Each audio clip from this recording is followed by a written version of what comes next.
देश के विश्वास का दर्शन करने मिथिलांचल की जनता पहुंचने वाली है। हम उसको आमंत्रण करते हैं कि आप 25 तारीख को प्रातः 8 बजे तक जरूर आकर के स्थान ले लें। अब चूंकि हमारी सरकार ने घर घर बिजली पहुंचा दिया है, घर घर में टेलीविज़न लगा है, तो मैं तो इस मिट्टी की कसम देने के लिए इस मिथिलांचल वासियों के लिए कि एक कसम है इस मिट्टी की कि कोई अपने घर में टेलीविज़न पर नरेंद्र मोदी का भाषण नहीं सुने। एक ऐसे प्रधानमंत्री का आके राज मैदान में अभिनंदन करें जिन्होंने पाकिस्तान को सीधा संदेश दिया है, ये भारत की तरफ अगर आंख उठा के देखोगे तो तुम्हारे घर में घुस के मारेंगे। ऐसे प्रधानमंत्री का अभिनंदन लोगों को राज मैदान में आके करना चाहिए। थोड़ी परेशानी हो सकती है, भीड़ होगी, इसलिए समय से लोग आ जाएं। और प्रधानमंत्री जो कि लोगों से मिलने आ रहे हैं तो टेलीविज़न पर उनका भाषण न सुन करके सभी लोग राज मैदान जरूर पहुँचें और बड़ी संख्या में पहुँचें। इस मिथिलांचल में जहाँ कभी कभी बड़े बड़े आतंकवादी आके पकड़े जाते थे, यह देश नक्सलवाद और आतंकवाद के चपेट में था, उसमें एक विश्वास की किरण के रूप में नरेंद्र मोदी सामने आए हैं और आतंकवादियों का भी सफाया, माओवादियों का भी सफाया और देश का विकास इतनी तेज रफ्तार से हो रहा है। तो मिथिलांचल वासियों का ये परम कर्तव्य है कि वो अपने प्रिय नेता को, देश के विश्व के सबसे मजबूत नेता का स्वागत वो राज मैदान में स्वयं आकर के करें। इसलिए 8 बजे तक पहुँच जाएँ और निश्चित रूप से अपने शक्ति का यहाँ से परिचय दें। दूसरी बात है कि ये राष्ट्रीय जनता दल के जो प्रत्याशी हैं और उनके समर्थक वो पूरी तरह बौखला गए हैं। अपनी हार को देखते हुए वो हमारी प्रचार गाड़ियों पर हमला कर रहे हैं, हमारे पोस्टर को फाड़ रहे हैं। तो उनको मैं पूरी तरह से चेतावनी देता हूँ कि अगर ये उनका अगर ये इसी प्रकार से चलता रहा तो कोई बड़ी बात नहीं है कि एनडीए के कार्यकर्ता को हम रोक नहीं पाएंगे। और ये वही चाहते हैं, इसी के लिए वो हम चाहते हैं। हमारे एनडीए कार्यकर्ता गांव-गांव घूम रहे हैं, लोगों के पास जा रहे हैं, वो चाहते हैं कि कुछ ऐसा कर दें कि हमारे एनडीए कार्यकर्ता इसी में उलझ जाएं। तो हम ये उनके इस प्रकार के गतिविधि से हम घबराने वाले नहीं हैं, लेकिन उनको हम ये निश्चित रूप से चेतावनी देते हैं अपने वो इस प्रकार के गतिविधि से बाज आएं। अब ये लाठी 24 घंटा के बाद अब लाठी घुमाओ न तेल पिलाओ की सरकार नहीं है। अब राज्य में ऐसी सरकार है, नीतीश कुमार जी की सरकार है, नरेंद्र मोदी जी की सरकार है, जो नियम तोड़ेगा उसका जगह जेल में होगा। वो चाहे होटवार जेल हो सकता है, चाहे वो धनबाद जेल हो सकता है, चाहे हजारीबाग जेल हो सकता है। ये आज आप देख सकते हैं महाराजगंज में जो चुनाव लड़ रहे हैं वो हजारीबाग से लड़ रहे हैं, जो बिहार में चुनाव लड़ रहे हैं वो होटवार से लड़ रहे हैं, जो सिवान में चुनाव लड़ रहे हैं वो तिहाड़ से लड़ रहे हैं। तो ऐसे ऐसे उम्मीदवार महागठबंधन के हैं जिनके ताकत पर अगर यहाँ दरभंगा में लोग एनडीए के कार्यकर्ताओं को डराना चाहते हैं, धमकाना चाहते हैं, तो उनको इस बात को समझना चाहिए एनडीए के कार्यकर्ता के पीछे नरेंद्र मोदी और नीतीश कुमार का विशाल नेतृत्व खड़ा है। अगर एक बार ताकेगा भी तो इनका पता नहीं चलेगा कहाँ चले जाएंगे। और प्रशासन से अनुरोध है कि इस प्रकार की गतिविधि में शामिल लोगों पर तुरंत कार्रवाई होनी चाहिए। और अगर कार्रवाई नहीं हुई तो लोग ये मान के चलेंगे कि प्रशासन में भी कुछ लोग ऐसे हैं जो उनका सहयोग करते हैं। प्रधानमंत्री जी के साथ सरकार के माननीय मुख्यमंत्री श्री नीतीश कुमार जी, माननीय उप मुख्यमंत्री श्री सुशील मोदी जी, लोक जनशक्ति पार्टी के राष्ट्रीय अध्यक्ष श्री रामविलास पासवान जी, हमारे पार्टी के प्रदेश अध्यक्ष श्री नित्यानंद राय जी, हमारे राज्य सरकार के माननीय मंत्री श्री प्रेम कुमार जी, माननीय मंत्री श्री मंगल पांडे जी, हमारे समस्तीपुर के हमारे सांसद श्री रामचंद्र पासवान जी, हमारे प्रत्याशी मधुबनी के श्री अशोक यादव जी, ये तमाम लोग हमारे एनडीए के माननीय सांसद विधायकगण के साथ मंच पर रहेंगे और मिथिला वासियों का अभिनंदन करेंगे। प्रधानमंत्री जी जब मंच पर पहुँचें तो हम लोगों की इच्छा है कि पूरे बिहार में या पूरे देश में जहाँ जहाँ प्रधानमंत्री जा रहे हैं उसमें सबसे अच्छी सभा और सबसे अच्छा स्वागत मिथिला में होना चाहिए, क्योंकि ये तो सीता मैया की धरती और सीता मैया की धरती पर राम राज्य की कल्पना के साथ घूमने वाले प्रधानमंत्री अगर दरभंगा में आ रहे हैं और इनके स्वागत के लिए लोग घर में रह जाएंगे तो ये उचित नहीं होगा। इसलिए मैं इस भारत माता की मिट्टी की सौगंध दे रहा हूँ, कोई व्यक्ति टेलीविज़न पर प्रधानमंत्री को नहीं सुने, सभी लोग अपने घर से निकल करके राज मैदान पहुँचें और प्रातः 8 बजे तक आ जाएंगे दरभंगा। वो एयरपोर्ट पर पहुँचेंगे, दरभंगा एयरपोर्ट पे, वहाँ से सड़क मार्ग से वो आएंगे। और आपके चुनाव प्रचार गाड़ी को कहाँ डिस्टर्ब किया? एक तो उनको हमारे अलीनगर प्रखंड के धमुआरा धमसाइन मुस्लिम चौक, एक तो यहाँ हुई है और दूसरा गुरौल पंचायत के मिर्जापुर मुस्लिम टोला। ये 2 जगह हमारे प्रचार वाहन को क्षतिग्रस्त किया गया है, पोस्टर फाड़ दिया गया है, बैनर नोच दिया गया है, हमारे कार्यकर्ता को डराया धमकाया गया है और इसकी शिकायत हम विधिवत आज करने जा रहे हैं प्रशासन को। वहाँ लोकल पुलिस प्रशासन को जो भी लोग रथ पर सवार थे उन्होंने बता दिया है, लेकिन यह जो घटना है अत्यंत ही निंदनीय है। उनका जो नेता है देश का, वो दिन भर खुद चोरी करता है और दिन भर देश के चौकीदार को गाली देता है, और उनके जो समर्थक हैं वो दिन रात चाहते हैं कि इस चुनाव में क्या विघ्न पैदा कर दें, क्या एक ऐसी स्थिति उत्पन्न कर दें जिसके लिए वो जाने जाते हैं, वो करना चाहते हैं। और देश की जनता नरेंद्र मोदी के साथ खड़ी है और उनके साथ ये गुंडे और मवाली खड़े हैं। सर क्या मामला कुछ और वंदे मातरम का विरोध करने वाले लोगों को सीधा सीधा इस देश की जनता इस चुनाव में जवाब देने, जो वंदे नहीं करेगा उसके देशभक्ति पर प्रश्न चिन्ह लग जाए। हमारे राष्ट्रगान को अगर जब भारत को मानता है, इसीलिए यहाँ के जो प्रत्याशी हैं जिन्होंने वंदे मातरम गान का विरोध किया है, उनको तो शर्म से उनको चुनाव छोड़ करके चला जाना चाहिए। लेकिन अब तो उनको जनता हराएगी और जनता ऐसी हराएगी, ऐसा धोबिया पाठ उनको मिलने वाला है, वो जीवन भर इसको याद रहे।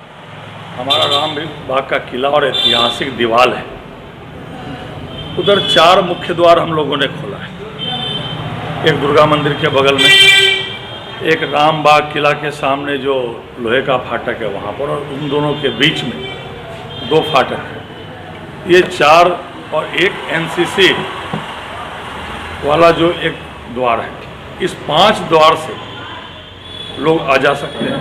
छोटी गाड़ियों की भी पार्किंग की व्यवस्था की गई है। छोटी गाड़ियों की पार्किंग के लिए राज हाई स्कूल का कैंपस, लक्ष्मेश्वर पब्लिक लाइब्रेरी का कैंपस, नगर निगम का जो पार्किंग है चंद्रशेखर आज़ाद चौक पर, वो लॉ कॉलेज पर, डेनमी रोड में, फिर इधर जो बेला मोड़ पे जो संस्कृत यूनिवर्सिटी का वो स्टेडियम वाला बड़ा सा जमीन है उधर। और भी हम लोग देख रहे हैं 2 दिन में कहाँ कहाँ छोटी गाड़ी, बड़ी बसों को, क्योंकि नरेंद्र मोदी जी का प्लेन हवाई अड्डे पर उतरेगा। माननीय मुख्यमंत्री जी का, उप मुख्यमंत्री जी का, रामविलास पासवान जी का जो केंद्रीय मंत्री, उन सभी लोगों का हेलीकॉप्टर भी एयरपोर्ट पर ही उतरने वाला है, ऐसी व्यवस्था की जा रही है। तो बस का पार्किंग भी जो है, हम लोग कल तक आप लोगों को पूरी सूचना बस के, बड़ी बसों के पार्किंग का हम लोग देंगे। लेकिन आम जनता से हम लोग आग्रह कि परेशानी से बचने के लिए दिल्ली मोड़ से जो यूनिवर्सिटी वाली सड़क है, जिसको हम लोग अब हवाई अड्डा रोड बोल रहे हैं, वह रोड उस दिन सुबह से ही, क्योंकि प्रधानमंत्री जी और सभी लोगों का उधर से ही आगमन होने वाला है, उस रोड से समस्याओं से बचने के लिए उस रोड पर लोगों को नहीं आना चाहिए और बाकी जो सड़क है उधर से लोग आवे। और बड़ी संख्या में पूरे मिथिला से लोग आने वाले। सुबह सुबह हम लोग 3 घंटा पद यात्रा करते हैं। आम जनता को पता है कि सुबह सुबह प्रधानमंत्री जी आने वाले, बड़ी संख्या में लोग आ रहे हैं। इसलिए जो मिथिलेश तिवारी जी हम लोग के प्रांत के उपाध्यक्ष हैं, इन्होंने जो आग्रह किया है 8 बजे तक जरूर अंदर जो है लोग प्रवेश कर जाए, और भी हम लोग को, आम जनता को समस्याएं नहीं हो, प्रशासन से कोऑर्डिनेट करके कैसे कम से कम समस्या आम लोगों को हो, जो लोग सुनना चाहते हैं हमारे प्रधानमंत्री जी को, हमारे मुख्यमंत्री जी को, हमारे केंद्रीय मंत्री रामविलास पासवान जी को, हमारे उप मुख्यमंत्री जी को। और ये ऐतिहासिक सभा होने वाली है। अभी के पहले 2015 में माननीय प्रधानमंत्री जी का दरभंगा आगमन हुआ था, उसके पहले 2014 में उनका मिथिला का बड़ा आशीर्वाद उनको मिला था, और इस बार जो और ज़्यादा आशीर्वाद मिथिला को, इस बार जो प्रधानमंत्री जी आ रहे हैं वो लोगों को बहुत कुछ देने के साथ आ रहे हैं। तो पूर्व की जो रैलियां हुआ करती थी वो ऐतिहासिक थी। इस बार महा इतिहास रचने जा रहा है दरभंगा का रैली, जहां माननीय प्रधानमंत्री, माननीय मुख्यमंत्री, माननीय रामविलास पासवान जी पधारेंगे। सभी दल के कार्यकर्ता में अति उत्साह, जनता दल के समर्थक, जनता दलियों के समर्थक इतना ज़्यादा उत्साहित है कि पहला बार प्रधानमंत्री के भाषण से उन्हें लाभ लेने का, जो सामने रूबरू होने का मौका मिलेगा। पहले तो हम लोग पूर्व की रैलियाँ जो हुआ करती थी, हम लोग गठबंधन में नहीं थे, लेकिन इस बार पहला बार उनका भाषण का लाभ हमारे वर्कर, हमारा जनता, हमारा समर्थक लेंगे। इसलिए जो जनता दल यू के समर्थक हैं, हम भारी संख्या में जुटेंगे। हम उनसे आग्रह करेंगे, जो शहर के हो, जो आसपास के हो, वो समय से आवे। ऐसा नहीं हो कि पहला बार भाषण सुनने आवे और लेट हो जाए। तो हम अपने समर्थक से आग्रह करेंगे, जो माननीय नीतीश कुमार जी के अनुयायी है, अब प्रधानमंत्री जी को प्रधानमंत्री दोबारा बनाना चाहते हैं, वो 9 बजे सुबह में दरभंगा राज मैदान में उनका रैली है। उस रैली में माननीय मिथिलेश जी बता रहे थे, समय से जो पहले आएंगे और आराम से भाषण आगे बैठ के सुन पाएंगे। तो मैं दूर दराज के समर्थक जो भी आपके माध्यम से हमारी बात को सुन रहे हैं, कोशिश करें कि 7 और 8 के बीच में ही चले आवे, और किसी को कोई प्रॉब्लम नहीं होना, न शहरवासी को। पहला मौका है जब शहर के लोग अपना काम धंधा का कोई व्यवधान नहीं करेंगे। 12 बजे तक भाषण समाप्त हो जाएगी, अपने अपने काम में चले जाएंगे।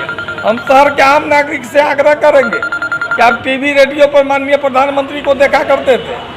पहली बार राष्ट्र गौरव बढ़ाने के बाद, पुलवामा हमला के बाद जो उन्होंने कारनामा किया है, पाकिस्तान के घर में घुस के आतंकी हमला को नष्ट नाबूद करने का काम किया है, उसके बाद जज्बा बढ़ा है। जिसमें महंगाई मुद्दा नहीं है, इस चुनाव में भ्रष्टाचार मुद्दा नहीं है, इस चुनाव में बिजली मुद्दा नहीं है। ये पहला चुनाव हो रहा है देश की आज़ादी के बाद। देश का आम जन देश के मुखिया से, देश के प्रधानमंत्री से संतुष्ट है। इस नाते वे भारी संख्या में राज मैदान में अपने मुखिया को देखने आएंगे, उनको सुनने आएंगे और उनको निश्चित रूप से आश्वस्त करने आएंगे कि पुनः हम आपको चुनने जा रहे हैं, और दरभंगा के आपके प्रत्याशी को चुनकर भेज रहे हैं, मधुबनी के प्रत्याशी को चुनकर भेज रहे हैं, बिहार के 40 की 40 आपके प्रत्याशी को चुनकर भेज रहे हैं, और दोबारा 400 के पार संख्या पहुंचा कर आपको अद्भुत बहुमत से हम बिठाने जा रहे हैं। इस तरह का माहौल, इस तरह का पूरा समा बंधा हुआ है। और आपने देखा किस तरह से लोग झूठ बोलकर राजनीति करते हैं। उनको शर्म भी नहीं आई, कल सुप्रीम कोर्ट में जाकर के माफीनामा मांगा है, और उनको तो सुप्रीम कोर्ट से माफ़ी मांगने के बाद इस देश के आम जन से माफ़ी मांगना चाहिए कि देश के एक स्वच्छ ईमानदार प्रधानमंत्री के लिए आपने जिस शब्द का इस्तेमाल किया है, हम समझते हैं कि आम जन में जाकर अब सभी चुनावी सभाओं में देश के मालिक जनार्दन से सर झुका चाहिए कि देश के एक कर्तृत्व वाला प्रधानमंत्री, एक नेतृत्व वाला प्रधानमंत्री, जनता के हित में काम करने वाला प्रधानमंत्री, जिसमें छोटे से समय में 1 करोड़ 25 लाख गरीब लोगों के लिए मकान बना दिया, 9,67,000 शौचालय बना दिया, 5 लाख रुपए का आयुष्मान भारत से इलाज की व्यवस्था कर दिया, 2.5 करोड़ गरीब लोगों के घर तक बिजली पहुंचा दिया, 134 किलोमीटर ग्रामीण सड़क एक दिन में बना देने का काम किया। ऐसे प्रधानमंत्री को देखने की ललक लेकर भारी संख्या में राज मैदान में लोग आएंगे। हम आपके माध्यम से पुनः मैं भी अपील करना चाहता हूं कि समय पर आकर अपने जगह को यहाँ लें और प्रधानमंत्री का भाषण सुनकर अधिक से अधिक लाभ उठावे। यही मेरा संदेश है आपके माध्यम से। बहुत बहुत धन्यवाद। जो हमारे एनडीए के नेता माननीय प्रधानमंत्री जी, माननीय मुख्यमंत्री जी रामविलास पासवान जी, सुशील मोदी जी और भाजपा के प्रदेश अध्यक्ष आ रहे हैं, उन्हीं की तैयारी में है। और ये एनडीए की सरकार या एनडीए का नेता जो है, उनका गांव से लेके केंद्र तक एक ही पंचलाइन है, सबका साथ, सबका विकास, न्याय के साथ विकास। और उन्होंने गरीब गुरबा के लिए जो विकास किया है, इस राज्य की, इस देश की जो तरक्की है तो किसी से छुपी हुई नहीं है।